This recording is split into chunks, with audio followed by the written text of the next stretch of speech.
को सही से बनाना पड़ेगा ना। जैसे मान लीजिए पी क्यू आर एस है, ये भिन्न शून्य तरंग है, यानी कि ये शून्य नहीं है, 4 है, चारों जो है शून्य नहीं है। तो हम कह सकते हैं कि यहाँ जो मान दिया हुआ है पी बराबर कितना 3 रख सकते हैं या 3 से कम रख सकते हैं, यहाँ वही कहे हैं ना। और वही क्यू बराबर क्या कहे, 4 रख सकते हैं या 4 से कम ही रख सकते हैं। तो क्यू बराबर क्या होगा, तो याद रखिए क्यू बराबर क्या है ये पूछे, और क्यू बराबर जो है इन्होंने कहे, हालांकि इसमें नहीं कहे हैं, लेकिन ये क्यू बराबर पी नहीं हो सकता। यदि होंगे तब तो थोड़ा गड़बड़ हो जाते हैं ना वहाँ, इस वजह से ये नहीं होंगे। तो इनको भी ध्यान में रखते हुए आगे बढ़ना है।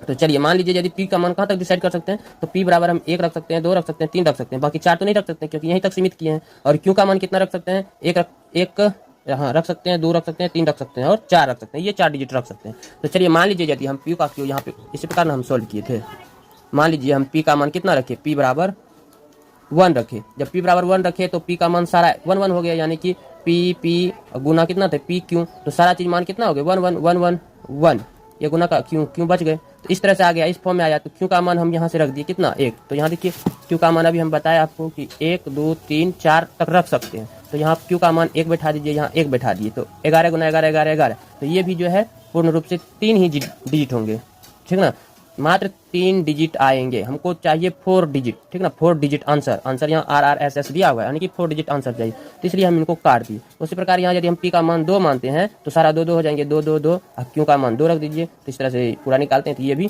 कट जाते हैं, मतलब ये भी नहीं होते हैं। उसी प्रकार 3 यदि मानते हैं, पी का मान पी बराबर हम यदि 3 मानते हैं तो पी गुना पी क्यू, इसका ये चेंज होकर कैसे आ जाएंगे 3 3 गुना 3, क्यू का मान रख दीजिए 1।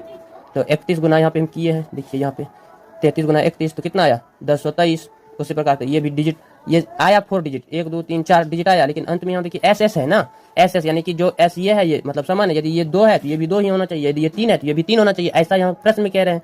तो इसका मतलब ये नहीं होगा, कट दिए। उसके बाद यहाँ हम 33 गुना 32, क्यों का मान बढ़ाए 2 रखिए, तो फिर भी नहीं हुआ, फिर 5 6 आया, यानी कि SS नहीं आया, इसलिए इसको काटे। उसके बाद क्यों का मान बढ़ाए 3 रखिए, क्यों का मान 3 रखे तो यहाँ 8 9 आ गए 89, तो यहाँ SS में फॉर्म में नहीं है, इसलिए इनको भी हम काट दिए। तो अब यहाँ 33 गुना 34, क्यों का मान एक और बढ़ा दिए 4 रख दिए, 4 तक कह रहे थे ना, 4 रखे तो यहाँ 22 आ गए, इसका मतलब SS फॉर्म में ये आ गए।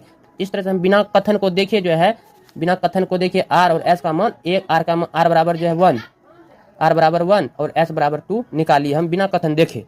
तो यहाँ कथन की कोई आवश्यकता था नहीं था, इसी वजह से हमने ऑप्शन में जो डी है डी को टिक किए कि इस प्रश्न का उत्तर इन कथनों में से किसी का उपयोग किए बिना भी दिया जा सकता है।